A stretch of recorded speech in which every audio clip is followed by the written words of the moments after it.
Saya mengecek sekali lagi apakah Pak Aulia sudah bergabung dengan kita. Selamat siang. Oke, baik. Baik, ya, rekan-rekan sekalian, beliau sudah bergabung bersama kita. Baik, pemaparan selanjutnya adalah narasumber dari Pengurus Pusat Ikatan Notaris Indonesia, Bapak Aulia Taufani, SHMKN. Selamat bergabung, Pak, bersama kita. Silakan, Pak, waktu dan kesempatan kami persilakan. Baik, Assalamualaikum warahmatullahi wabarakatuh. Salam sejahtera untuk kita semua dan selamat sore mungkin di Papua ya. Pertama-tama Waalaikumsalam. Selamat sore, Pak. ucapan terima kasih kepada pengurus wilayah Ibu Ratna Nelly yang telah mengundang saya untuk bergabung dalam acara sosialisasi PMPJ yang diselenggarakan oleh pengurus wilayah Papua. Tadi Ibu Ketua Umum juga bergabung dan saya juga dipesan sama beliau untuk bersama-sama dengan rekan-rekan dari Notaris Papua untuk bisa saling berbagi dan berdiskusi untuk terkait dengan sosialisasi PMPJ ini.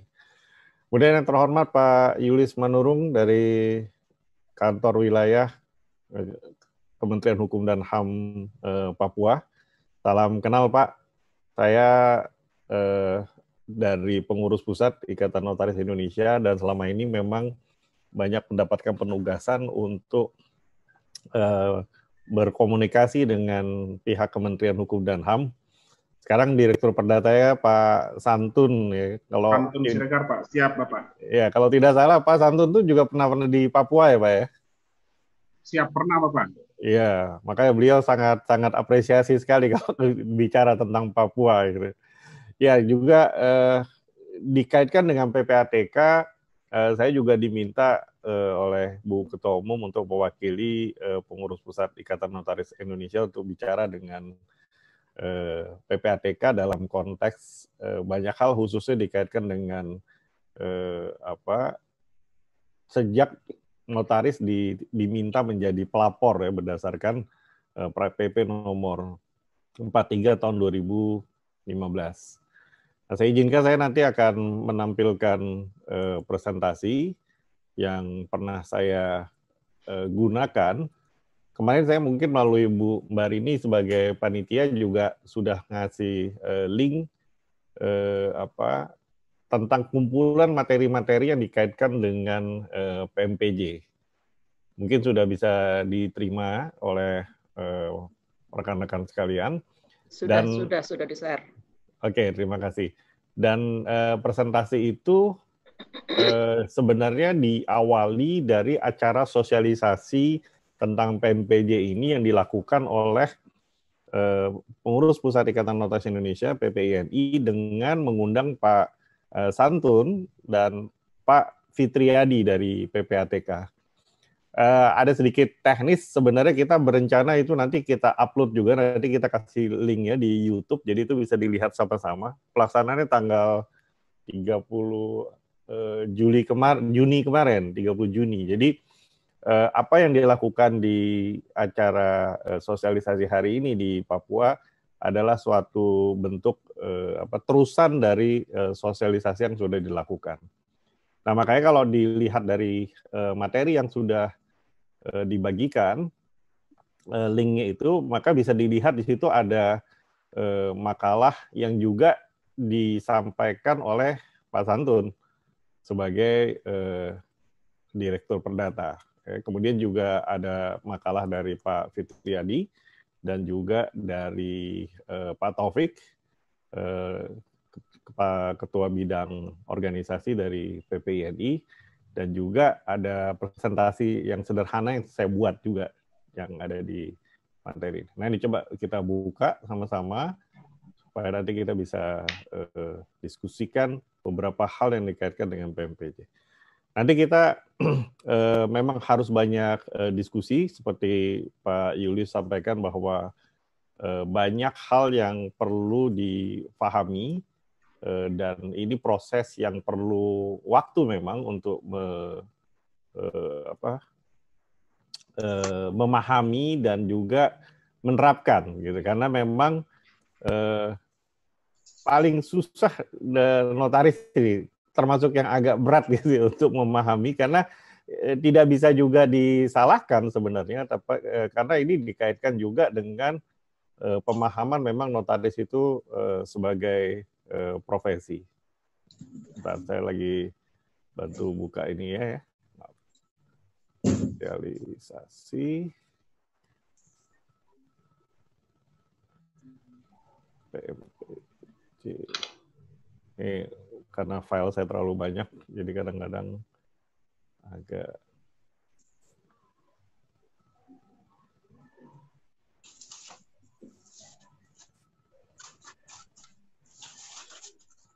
bentar ya.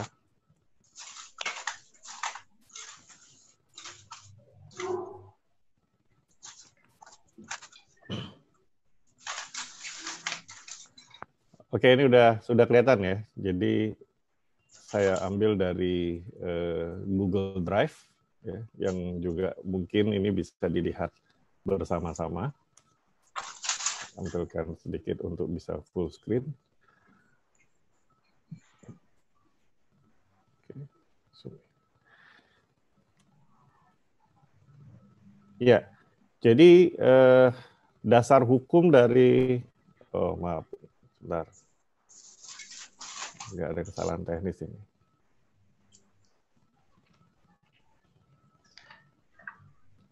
Karena filenya ternyata ini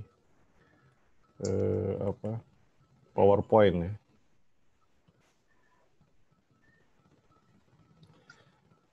Ya, sambil nanti presentasi kelihatan ya.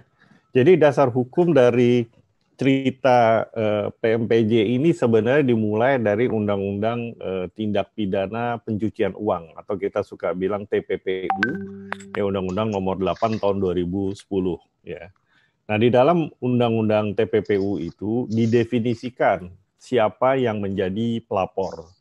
Sebenarnya yang paling gampang di dalam interaksi kehidupan kita sehari-hari itu yang kita kenal pelapor itu adalah misalnya kita membuka rekening di bank. Ini yang paling gampang kita kasih contoh ya.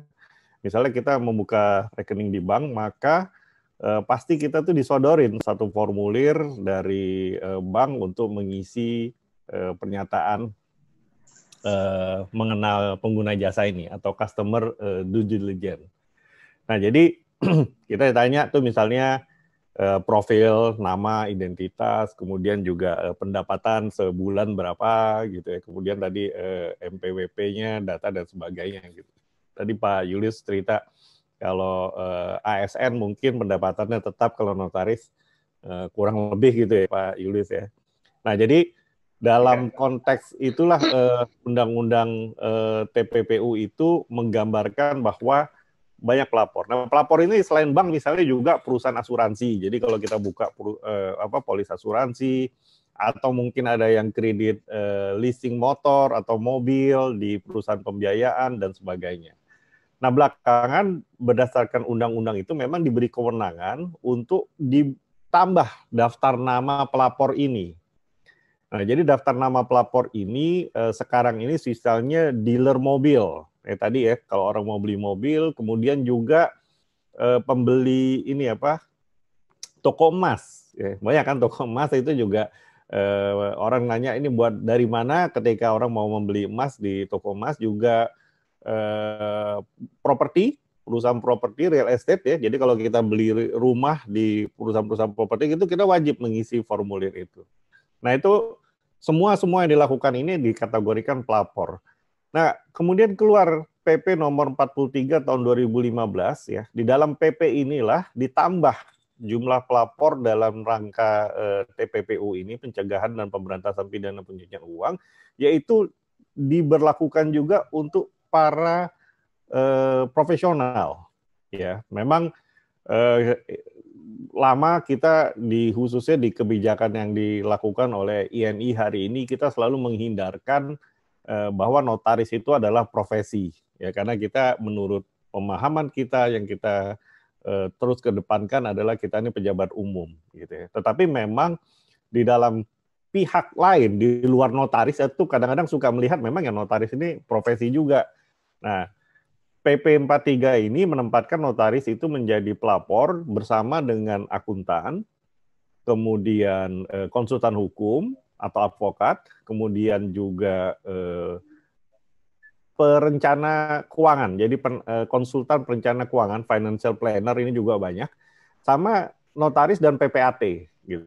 Nah, mungkin kita juga sangat paham bahwa sebagian besar dari notaris juga PPAT, maka notaris dan PPAT juga menjadi pelapor. Nah, jujur, sejak keluar PP nomor 43 tahun 2015, ini memang terjadi banyak polemik dan banyak diskusi-diskusi, khususnya di kalangan notaris, untuk melihat gitu loh. Loh, kok bisa kita ini notaris dijadikan pelapor gitu loh. Nah, ada dua keberatan yang selalu ditampilkan di dalam diskusi-diskusi yang ada. Pertama adalah, ya ini kan kembali dengan kata pelapor gitu ya. Artinya kan kita melaporkan sesuatu yang menurut jabatan kita sebenarnya itu terikat dengan rahasia jabatan gitu. Jadi kita selalu yakin sekali bahwa memang dalam sumpah jabatan notaris itu kan kita adalah kewajiban untuk menjaga rahasia gitu. Sementara yang namanya melaporkan itu kan berarti wah ini nanti yang mesti kita jaga rahasia kok malah kita beritahukan atau kita laporkan ke pihak lain. Itu satu. Kemudian yang kedua yang terjadi adalah diskusi kita dikaitkan dengan mungkin yang ya. Yang kedua mungkin diskusi kita dikaitkan dengan bagaimana notaris sebagai pejabat umum di ranah hukum perdata itu juga harus punya kualitas atau kemampuan untuk menampilkan rasa curiga ya, karena ini kan dikaitkan dengan tindak pidana ya, pencucian uang ini. Ini sambil mohon maaf nih, ini karena kerja di kantor jadi tetap harus tanda tangan nih. Dimaafkan Pak. Menjalankan jabatan gitu. Ya, jadi ini dikaitkan dengan bagaimana kita harus melakukan satu keadaan yang kenapa orang itu kita curiga gitu ya, sehingga itu kan disebut namanya tindak pidana pencucian uang. Nah, jadi dua hal ini, masalah rahasia sama masalah bagaimana mencurigakan satu tindak pidana yang nanti kita harus laporkan gitu. Karena kita ini terus terang pejabat umum di kalangan hukum perdata dan hukum dagang, sehingga kita sebenarnya tidak punya tools ataupun cara untuk melakukan sikap untuk mencurigakan pengguna jasa kita gitu. Apalagi pengguna jasa kita itu kan datang ke kita atas dasar kepercayaan gitu. Nah, ini yang selalu menjadi diskusi. Nah, kemudian dalam pelaksanaannya di PP 43 ini ada dua jalur yang harus dilihat sebagai kewajiban. Jadi kalau nanti sama-sama membuka PP 43 akan ketemu pertama kewajiban untuk pengguna jasa melakukan prinsip pengenal pengguna jasa yang kita sebut sebagai PMPJ ini. Ya, itu kewajiban nomor 1. Nah, kewajiban nomor 2 baru kita melakukan laporan keuangan transaksi yang mencurigakan atau itu yang kita sebut namanya LKTM. Ya. Jadi kenapa kemarin kita dalam rentang berapa lama nih kita disuruh daftar GRIP segala gitu ya? Sebenarnya daftar GRIPS ini lebih kepada konteks yang LKTM tadi, ya laporan tindak LKTM, laporan keuangan transaksi yang mencurigakan gitu ya. Tukar-tukar, mohon maaf nih. Nah, ini yang nanti harus masuk ke ranah GRIPS dan ini yang nanti akan kita laporkan ke PPATK. Tapi yang kedua ini sebenarnya bukan yang nanti kita bahas. Yang kita bahas ini adalah yang tahap pertama, yang model pertama yang disebut sebagai prinsip pengenal pengguna jasa. Nah, untuk memahami lebih jauh tentang prinsip mengenali pengguna jasa bagi notaris ini, keluarlah Permen Kumham nomor 9 tahun 2017.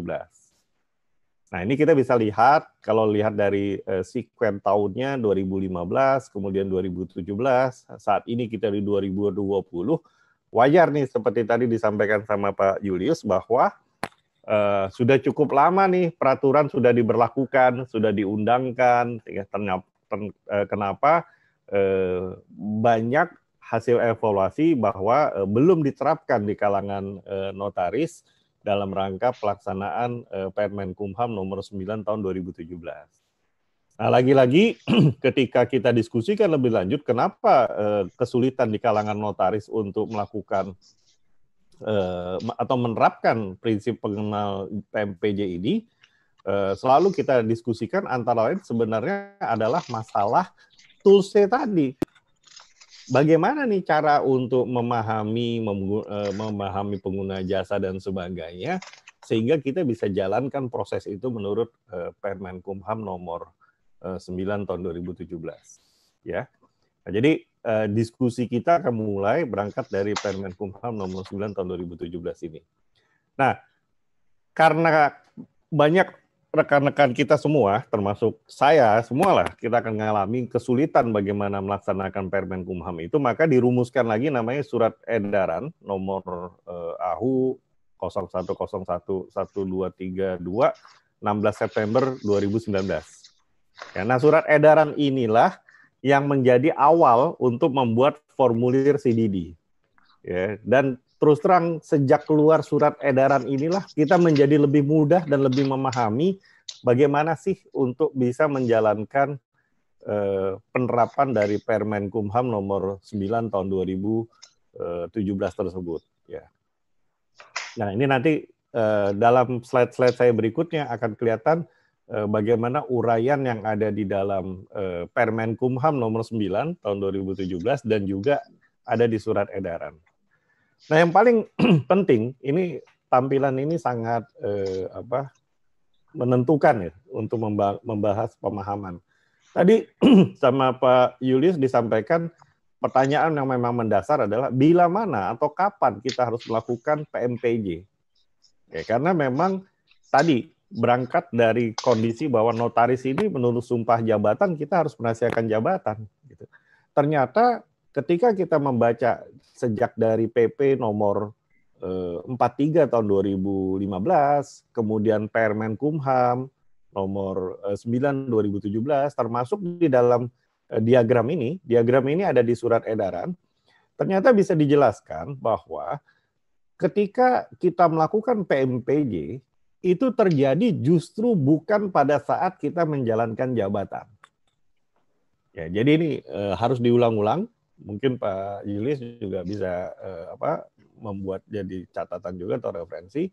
Jadi PMPJ ini dijalankan justru bukan pada saat notaris menjalankan jabatan. Saya kebetulan lulusan dari UI ya waktu jadi kuliah notaris, dan saya generasi lama. Jadi saya sampai sekarang belum MKN ya, masih sarjana hukum biasa. Masih spesialis waktu itu ya. Masih spesialis. Nah, dulu saya diajarin tuh, masih ketemu mungkin Pak Adam Kasdarmaji gitu ya, Bu Rusnatiti, dan mungkin di sebelumnya tuh mereka juga belajar sama Pak GS Lumban Tobing, kemudian juga Pak Jesse Regar gitu ya. Nah, jadi dulu belum ada undang-undang notaris nih, kita masih pakai PJN. Kita banyak tuh ternyata dalam keadaan kita itu sebenarnya kan jadi notaris, orang datang minta buat minuta, tanda tangan, kita keluarin salinan, bayar honorarium, selesai, habis itu mereka pergi. Jadi nggak ada urusan lagi nih setelah urusan itu selesai dengan notaris gitu. Entah itu bisa akta sewa menyewa, entah itu bisa membuat akta jual beli, entah itu bisa membuat akta kerjasama atau apa gitu. Jadi memang benar-benar datang ke notaris hanya buat akta dan menyerahkan salinan. Udah, urusannya selesai. Nah, dalam konteks seperti ini jelas tidak ada PMPJ. Gitu.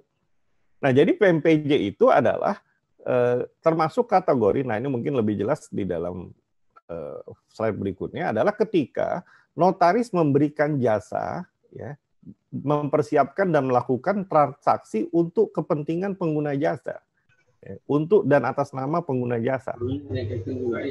Jadi di sini titik yang paling penting harus difahami gitu, bahwa harus diposisikan dulu bahwa kita itu memang bukan dalam menjalankan jabatan, tetapi setelah ini bisa ada dua kemungkinan. Bisa karena setelah buat akta, ada urusan lain yang kita bantu dari si pengguna jasa.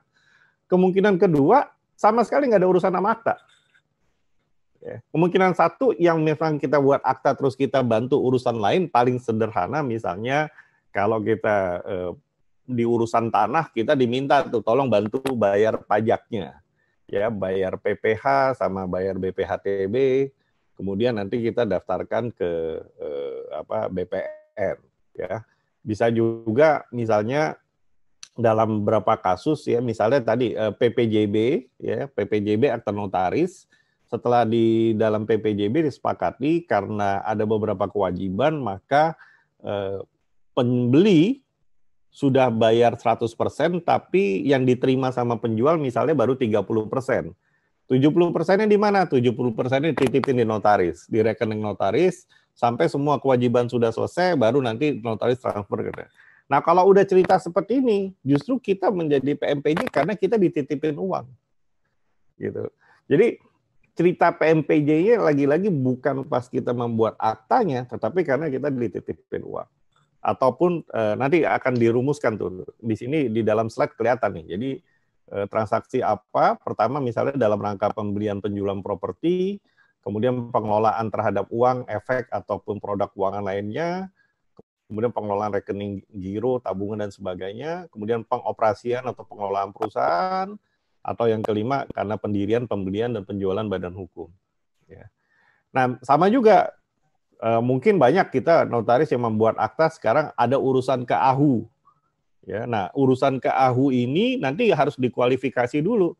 Ya, ada dua jenis urusan ke AHU. Ada urusan ke AHU yang memang menurut undang-undang prosesnya itu harus dilakukan melalui notaris. Ya, makanya misalnya Pak Taufik ya, dan kita juga selalu sampaikan sama PPATK sama Kementerian Hukum dan HAM. Kalau kita ada pendirian PT dan itu kita harus memberitahukan ataupun meminta pengesahan ke AHU online, maka kita katakan ini bukan PMPJ ke AHU online-nya. Kenapa? Karena yang bisa mendaftar ke AHU online itu hanya notaris dan itu perintah undang-undang. Ya, undang-undang PT misalnya sebutkan 60 hari sejak kita tanda tangan akta wajib dimasukkan ke kementerian untuk mendapatkan pengesahan. Kalau perubahan anggaran dasar dikasih waktu 30 hari.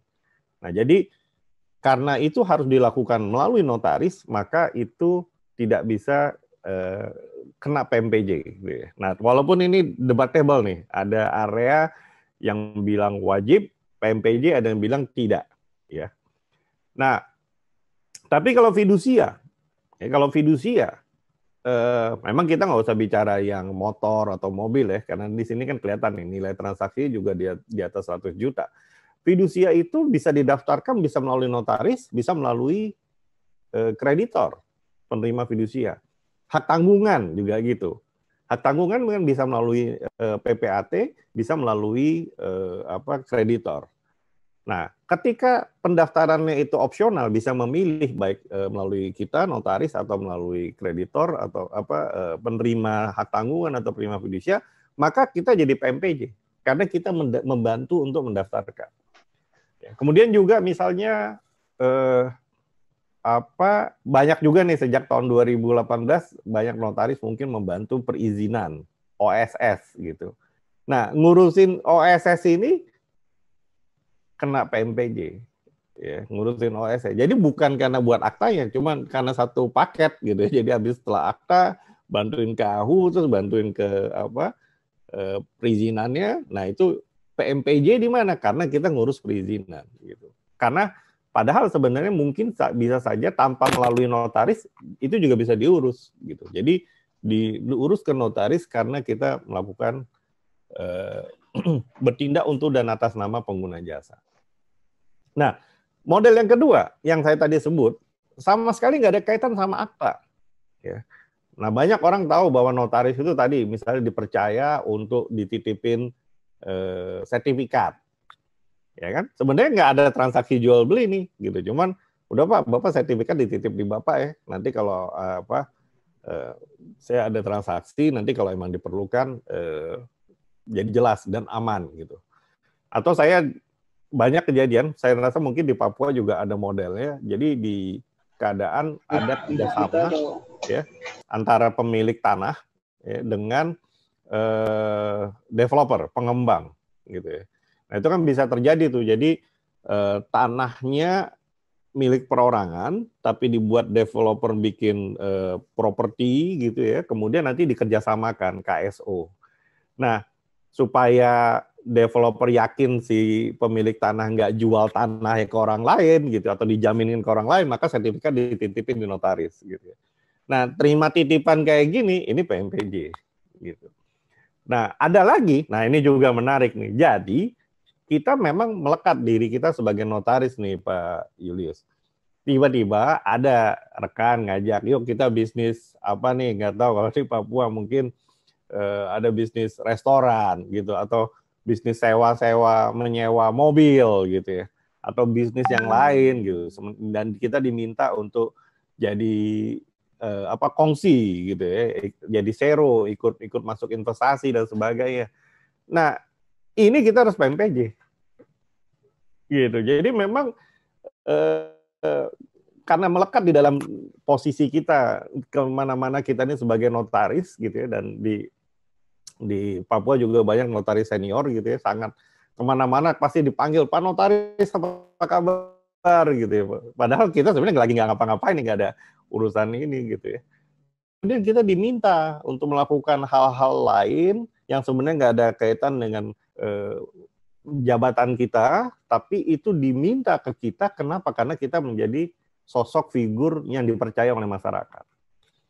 Nah, tujuan dari PMPJ ini tadi seperti Pak Julius sampaikan, bahwa tujuannya justru ini untuk melindungi notaris.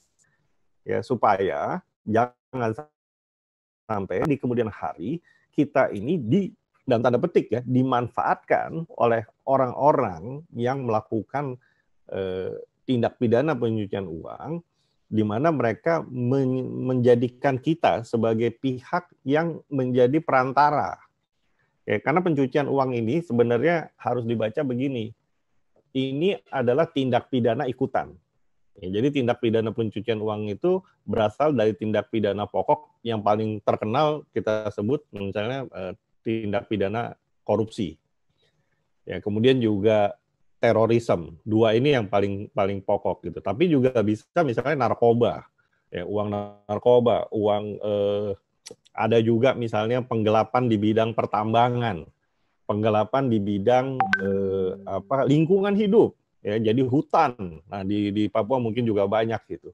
Nah, uang-uang seperti ini yang diperoleh dari tindak pidana lain, kemudian itu diputar sedemikian rupa sehingga secara sekilas dilihat uang itu menjadi halal.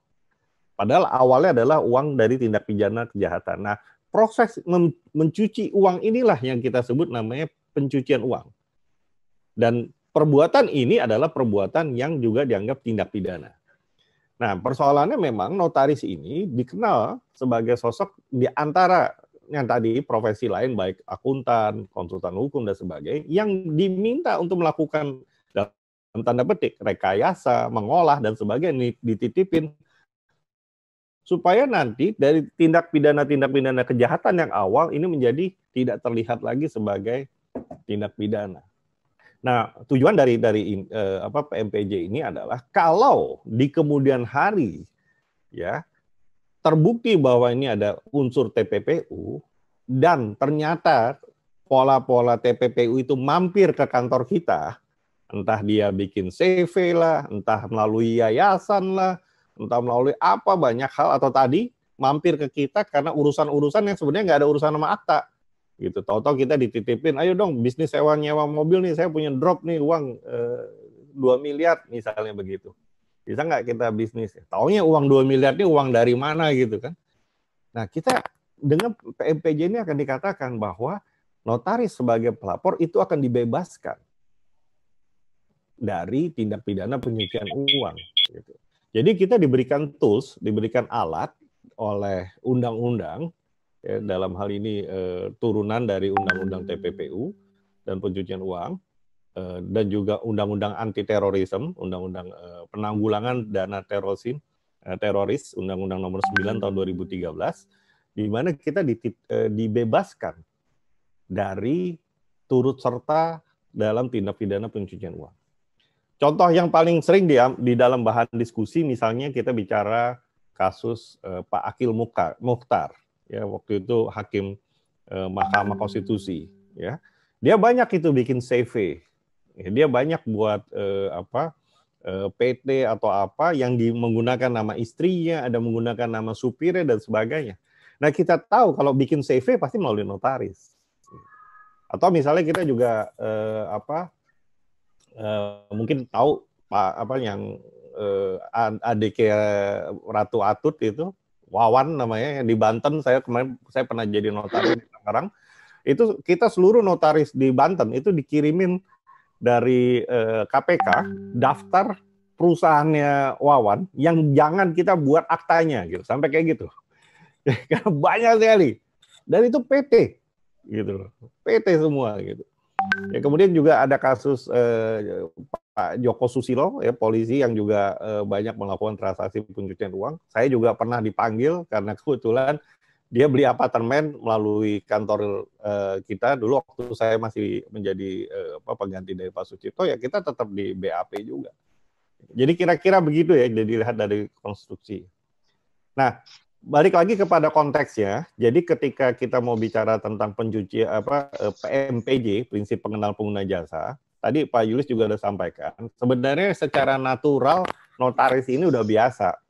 Ya, dalam menjalankan jabatan kita pasti nanya kepada penghadap, kita sebut sebagai penghadap, mana identitasnya. Makanya di dalam akta otentik kan kita kenal ada penghadap yang saya kenal notaris gitu ya.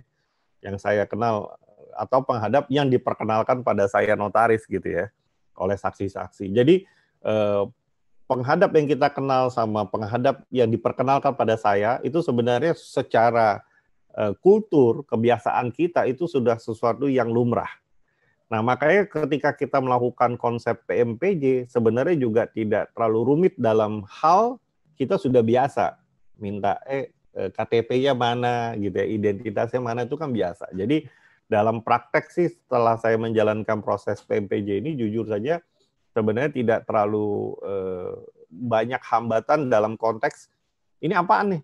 Oh, saya nggak mau ya gitu, enggak. Jadi relatif para pengguna jasa itu sudah biasa disodorin formulir suruh ngisi, ya namanya notaris kan, jadi mereka oke-oke aja. Nah, jadi di dalam Permen Kumham ini diatur lebih lanjut. Oh, ini maaf nih slide-nya ada sedikit